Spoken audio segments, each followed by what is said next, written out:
বের করে জাহান্নাম থেকে বের করে একটা নির্ধারিত দূরত্বে রেখে দাও, রেখে দেওয়া হবে। কিন্তু জাহান্নামের আগুনের লেলিহান শিখাতে তার গা ঝলসে যাবে।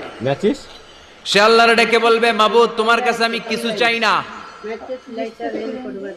জাহান্নাম থেকে তুমি আমাকে বের করেছো, জীবন নদীর পানি তুমি আমার গায়ের মধ্যে ঢেলে দিয়েছো, আমি আবার সজীবতা ফিরে পেয়েছি। আমি তোমার কাছে জান্নাত চাই না, শুধু নিরাপদ একটা দূরত্বে আমাকে রেখে আসো, যাতে জাহান্নামের আগুন আমারে কষ্ট দিতে না পারে।